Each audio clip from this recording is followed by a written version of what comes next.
औज़ुबिल्लाहि मिनश्शैतानिर्रजीम बिस्मिल्लाहिर्रहमानिर्रहीम। आज जो ख़बर हम देने जा रहे हैं इंशाअल्लाह ये आने वाले इंसानियत के लिए, चाहे वो हिंदू हो या मुसलमान हो या ईसाई हो या यहूदी हो, कोई भी हो, उसके लिए बहुत बड़ी ख़बर है।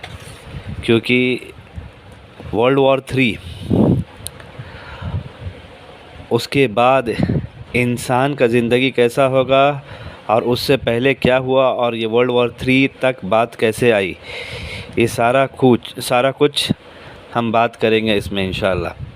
सबसे पहले ये समझ लें कि करेंसी का खेल और ये पॉलिटिकल खेल जो दुनिया में चला, ये हमेशा शुरू से चला आया है। समझ लीजिए हक़ और बातिल की लड़ाई, धर्म और अधर्म की लड़ाई। चाहे हिंदू अगर इस नज़रिए से देखें तो महाभारत के दौर से चला आ रहा है और ता क़यामत तक चलता रहेगा। तो अब यहाँ पर बात सबसे पहले ये होती है कि वर्ल्ड वॉर 1 सूरह कहफ़ में अगर आप देखिएगा, सूरह कहफ़ जो है पूरा आखिरत का नक्शा खींचता है। नबी सल्लल्लाहु अलैहि वसल्लम ने हदीस में बताया है कि सूरह कहफ़ की पहली 10 आयतें, फिर आखिरी 10 आयतें और पूरा सूरह कहफ़ ये आखिरत का नक्शा है। मतलब समझ लीजिए क़यामत से पहले मुसलमानों को कैसे तैयार होना है, क्या क्या होगा, और मैंने कॉज एंड इफ़ेक्ट सब कुछ बताया गया है। तो सबसे पहले ये देख लेते हैं कि इसमें बताया गया है कि ये सारा जो world war 1, world war 2, world war 3, ये सब का ज़िम्मेदार कौन होगा, इसका शुरू करने वाला कौन होगा, जो सूरह कहफ़ में बताया गया है। अगर आप आयत देखेंगे, ऐसे तो पहले 1 से लेके 10 में ही सारा कुछ डिटेल दिया जाता है, उसकी तफसीर करने का यहाँ वक्त नहीं है। जो लोग इसको समझना चाहते हैं अलग से, वो समझ सकते हैं इंशाअल्लाह मुझे फ़ोन करके या किसी और ज़रिए से। पहला बात यहाँ है वयुनज़िरल्लज़ीना क़ालू इत्तख़ज़ल्लाहु वलदा, कि क्या बताया गया, जिन्होंने कहा कि अल्लाह ने बेटा बना लिया है। कौन लोग कहते हैं? ख़ासकर ईसाई। तो इसके तरफ इशारा किया गया, मा लहुम बिही मिन इल्मि वला लि आबाइहिम क़बरत कलमतुन तख़रुजु मिन अफ़वाहिहिम अन यक़ूलूना इल्ला कज़िबा। अब ये जो बात हो रही है ना, यहाँ पर देखिए कि उसका ना उन्हें कोई इल्म है और ना उनके बाप दादा को था। बड़ी है बात जो उनके मुंह से निकलती है, वो नहीं कहते मगर झूठ। तो इसके बाद क्या है, फ़ल अल्लाह का बाक़ी नफ्स का अला आसारिहिम इन लम युमिनु बिहाज़ल हदीस असफ़ा। तो शायद आप सल्लल्लाहु अलैहि वसल्लम उनके पीछे अपने जान को, अपने आप को हलाक करने वाले हैं अगर वह ईमान ना लाए इस बात पर गम के मारे। मतलब क्या हो रहा है यहाँ पर, नबी सल्लल्लाहु अलैहि वसल्लम को दिखा दिया गया है कि ईसाई बहुत बड़े ज़िम्मेदार होंगे दुनिया की तबाही के लिए। और वर्ल्ड वॉर 1 अगर आप देखिएगा, हिस्ट्री पढ़िएगा, तो वर्ल्ड वॉर 1 जर्मनी और हंगरी के बीच में हुआ, दोनों क्रिश्चियन कंट्री। उन्होंने समझ लीजिए जैसे महाभारत में अभिमन्यु का चक्रव्यूह रचाया गया था ना, उसी तरह से एक चक्रव्यूह रचाया गया जिसमें खिलाफत उस्मानिया, जो आखिरी खिलाफत थी सल्तनत उस्मानिया, जिसमें स्पेन, अफ्रीका का बहुत हिस्सा, मिस्र, पूरा अरब, आज जो अरब है, सऊदी, कुवैत, कतर, ओमान वगैरह वगैरह में बटा है, ये उस टाइम पे हिजाज हुआ करता था। और ये सारा कुछ तुर्की के अंडर, इस्तांबुल के थ्रू, इस्तांबुल कैपिटल हुआ करता था, जहाँ से पूरा अरब, मिस्र, ये सब सल्तनत उस्मानिया चलता था। मक्का मदीना भी इनके अंडर में था, जो लास्ट है। अब इससे पहले क्या है, आप देखिएगा, इससे पहले हज़ारों साल पहले ईसाई यहाँ पर बसते थे तुर्की में। और वो ईसाई क्या हुआ, वो ईसाई आपस में बट गए और कुछ लोग वेस्ट चले गए और कुछ लोग रशिया चले गए। तो जो रोम था ना, रोम, बहुत लोगों में गलतफहमी है कि रोम वो जो यूरोप में है वो रोम नहीं, ये रूम बता रहा सूरतुर रूम, कि उस टाइम में क्या रूम था, उस टाइम में ये लोग इस तरह से रूम में बसे हुए थे।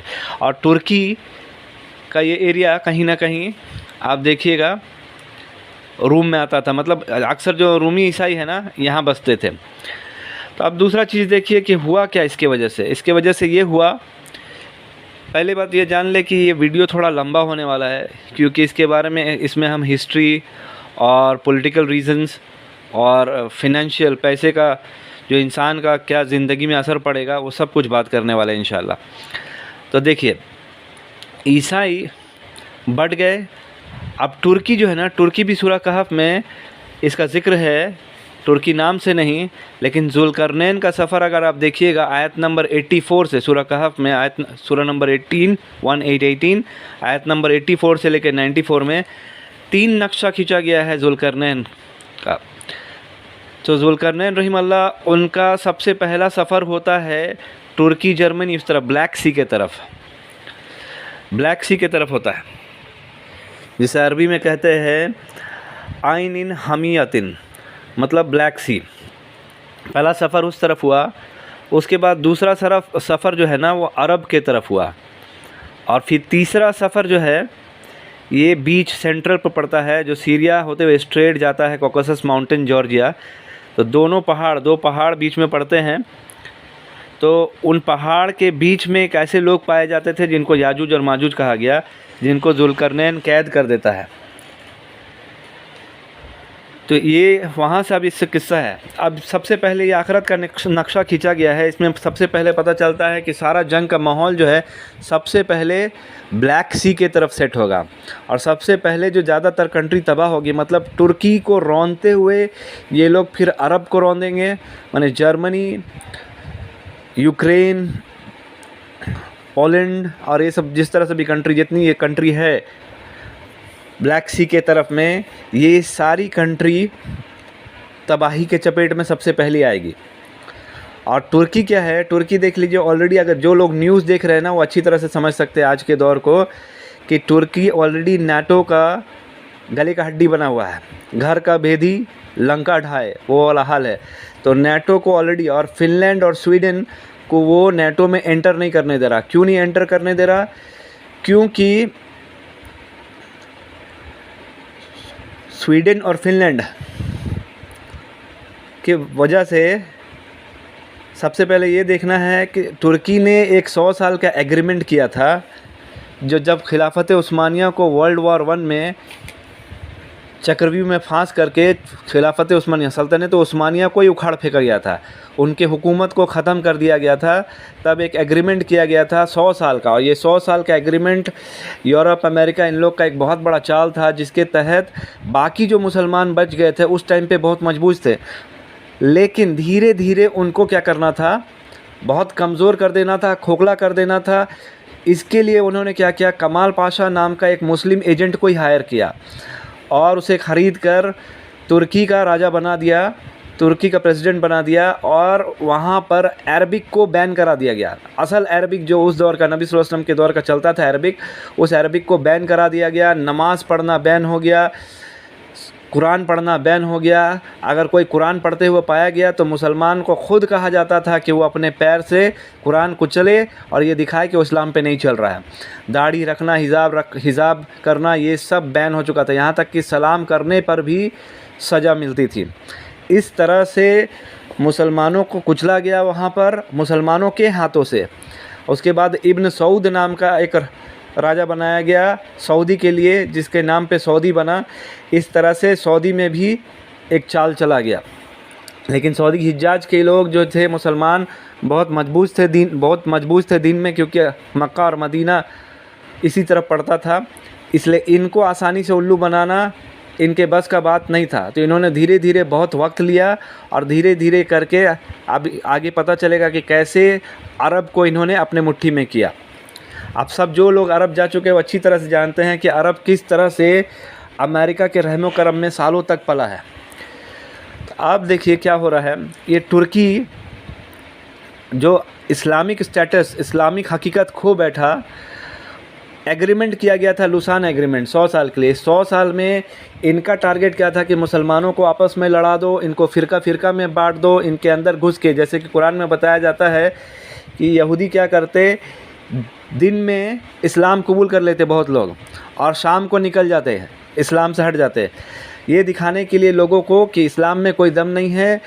इस वजह से बहुत लोगों को वो इस तरह से फेर देना चाहते थे, और वही स्ट्रैटेजी ये लेके चले और ईसाइयों के साथ मिल के एक बहुत बड़ा प्रोपेगेंडा किए, जिसके तहत मुसलमानों को, देखिए ईसाई और मुसलमान जो है ना, सबसे पहला बात ये समझ ले कि हमको सूरह माइदा में आयत नंबर 51 में ये बताया गया है कि ईसाई और जो यहूदी दोनों आपस में एक दूसरे के दोस्त हैं, इनसे तुम कभी दोस्ती मत करना। और नेटो क्या है, इन्हीं का सदस्य है, ईसाई और यहूदी दोनों का समूह है। और उसका नाम जो है ना, ज़ायनिस्ट जो है, ज़ायनिस्ट उसका नाम है रॉथशिल्ड। इंटरनेट में देखिएगा, पूरा दुनिया का बैंक इनके कब्ज़े में है। धीरे धीरे बताएंगे, इंशाल्लाह समझ में आएगा। तो अब क्या हुआ, ये ज़ायनिस्ट जो है, तुर्की एकलौता मेन देखा जाए जो कंट्री, इस्लामिक कंट्री था, वो नेटो में जुड़ा। और कुरान का अगर हम सूरह माइदा का आयत नंबर 51 देखेंगे तो उस हिसाब से अल्लाह ताला ने मना फरमाया था कि इनके ग्रुप से दोस्ती मत करना, इनके ग्रुप में शामिल मत होना, नहीं तो तुम इन जैसे ही हो जाओगे। तो हमको क्या पता चला कि तुर्की जो है ना, इनके ग्रुप में फिट नहीं बैठता। और यही होगा कि तुर्की सबसे पहले हलाक होगा, क्योंकि पूरा कुरान के ख़िलाफ़ गया तुर्की।